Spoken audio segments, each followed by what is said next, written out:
Bonjour à toutes et à tous. Donc là, je vais vous faire une petite vidéo sur l'échauffement pour le dos, donc pour renforcer sa posture et sa sangle abdominale.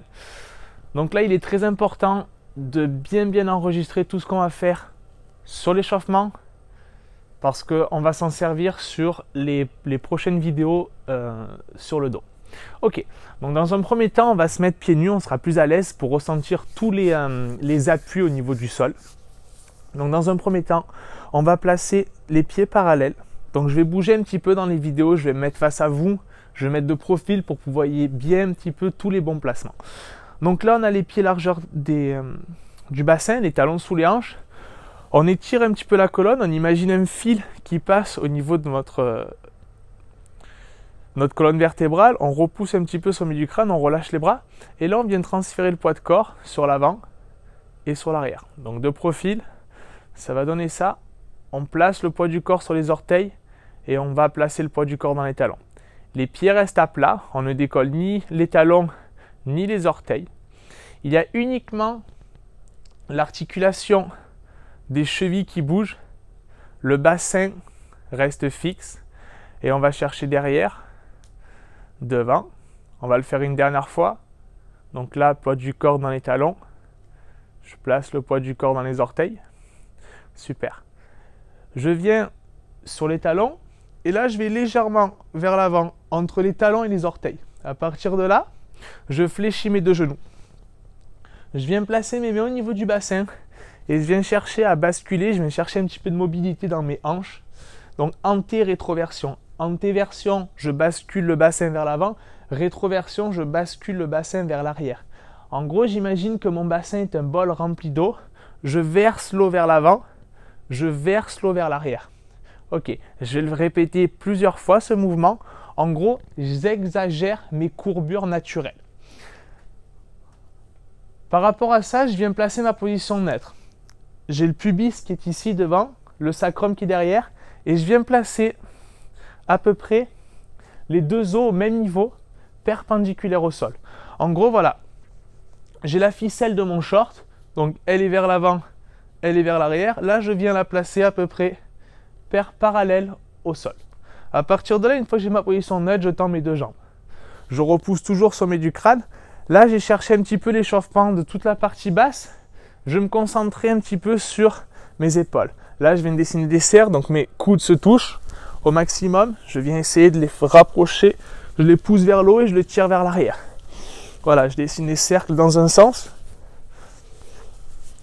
Et je viens changer de sens de rotation. Hop, pareil, je viens toucher mes coudes, des grands cercles. Je viens chercher un petit peu de mobilité dans mes épaules. Voilà. Je finis l'échauffement au niveau du haut du corps.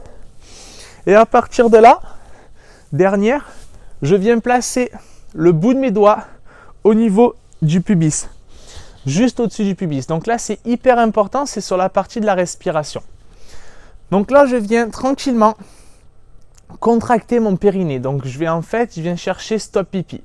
Pour tout le monde, vous sentez que quand vous contractez le périnée, la partie qui est juste au-dessus du pubis vient se contracter. Voilà, ça c'est l'action du plancher pelvien qui contracte la partie basse de la sangle abdominale. Sans la contraction du périnée, on n'a pas une contraction à 100% de la sangle abdominale. Donc il est hyper important d'avoir cette contraction du plancher pelvien. La suite, donc 1, je viens contracter mon plancher pelvien et 2, je viens expirer. Donc j'imagine que je vais faire de la buée sur une vitre. Je vais forcer l'expiration. Donc à l'expiration, c'est très simple. Il y a le transverse, le muscle qui est rattaché au niveau des lombaires et qui fait le tour de la taille comme une gaine qui vient se resserrer. Donc on récapitule. 1, je contracte le plancher pelvien. 2, j'expire. Je fais de la buée sur une vitre et je sens ma taille qui se resserre. Donc en fait, vos sensations, c'est quand je contracte mon plancher pelvien, j'ai comme quelque chose, une fermeture éclair qui remonte. Et 2, quand j'expire, j'ai ma taille qui se resserre. Donc ça, vous allez le répéter 3-4 fois, histoire d'avoir les bonnes sensations. Maintenant qu'on a les bonnes sensations, on va essayer de faire la même chose avec du mouvement. Donc je me mets de profil, donc on a toujours les pieds parallèles. La position neutre au niveau du bassin, les paumes de main vers l'arrière. Donc là, j'inspire. Je fléchis dans mes hanches, je pousse les fesses vers l'arrière. Mes genoux sont légèrement déverrouillés. Et je contracte mon plancher pelvien, j'expire et je remonte. Et je m'assure bien que j'ai toujours ma position neutre. Je fais attention de ne pas être sur l'avant. Ok, je vais répéter le mouvement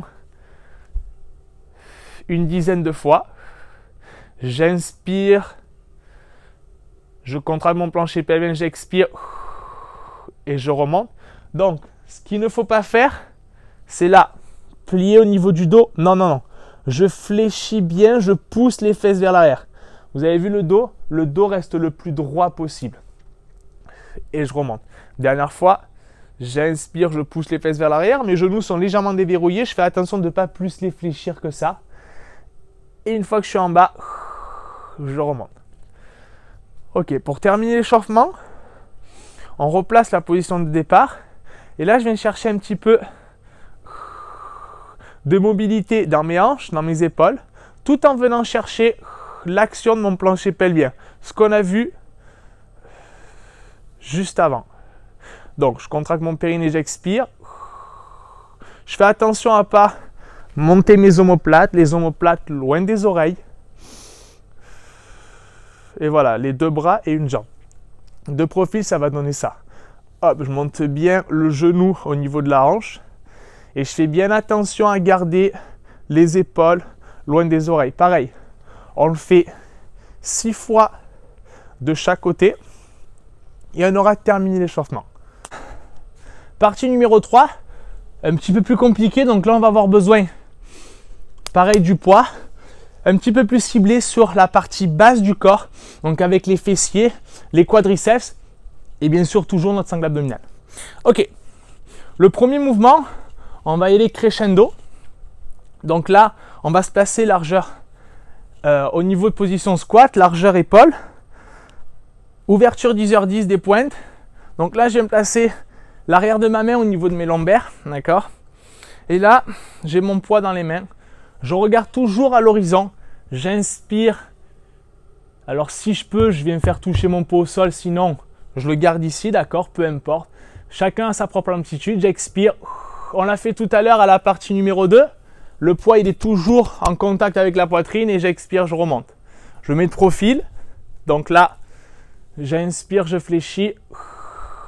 J'engage périnée transverse, je remonte. La force, elle vient toujours des talons. Je suis capable normalement de décoller ma pointe de pied. Okay. Je pousse les fesses en arrière et j'expire. Je remonte. 10 à droite, 10 à gauche. On va complexifier un petit peu ce mouvement. On fait la même chose. Bras, jambes opposés. Ok. Tac. De l'autre côté. Pareil, si on choisit l'option avec le bras tendu, 10 à droite, 10 à gauche. Ok. Là, on a toujours notre disque. Donc, contrairement avec la barre, on essaie de mettre un tout petit peu plus lourd si on peut. Donc là, pareil. Donc j'inspire. Je fléchis au niveau de la hanche, du genou. Donc là, pareil, le poids, faites attention à ça. Je ne veux pas que le poids ait touché le sol, sinon le dos, il est tout tordu.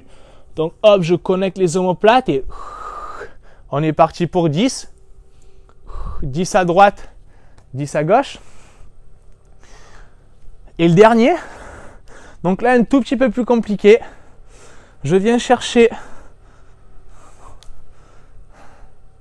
je garde le dos droit, j'inspire, j'amène le poids au niveau de mon pied, j'expire et je remonte.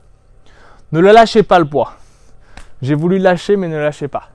J'inspire, j'amène le poids au niveau de la cheville, j'expire, je remonte. En fait là, le fait d'amener le poids au niveau du pied, ça va nous faire travailler un petit peu au niveau de la taille. J'inspire, j'amène le poids au niveau du pied, j'expire, j'engage périnée transverse et voilà. Pareil, 10 à droite, 10 à gauche. Donc là, on va changer de côté. Je vais vous montrer ce qu'il faut éviter de faire. Donc sur ce mouvement, donc quand je viens, j'évite de courber au niveau du dos, d'accord? parce que là c'est très facile pour tout le monde, mais au niveau de la colonne, ça vient tout chambouler. Donc en fait, on vient garder son dos droit, même si vous n'allez pas le mettre au sol, c'est pas grave, mais en fait, amenez-le en direction de la cheville et j'expire, je remonte. Encore une fois, respectez vos amplitudes de chacun, d'accord? Il y en a qui vont pouvoir aller amener le poids au sol, il y en a qui vont pas pouvoir amener au sol. Respectez cette amplitude. J'inspire, je viens faire une petite rotation dans mon buste, j'expire, je viens remonter. Ok, merci beaucoup pour cette dernière partie.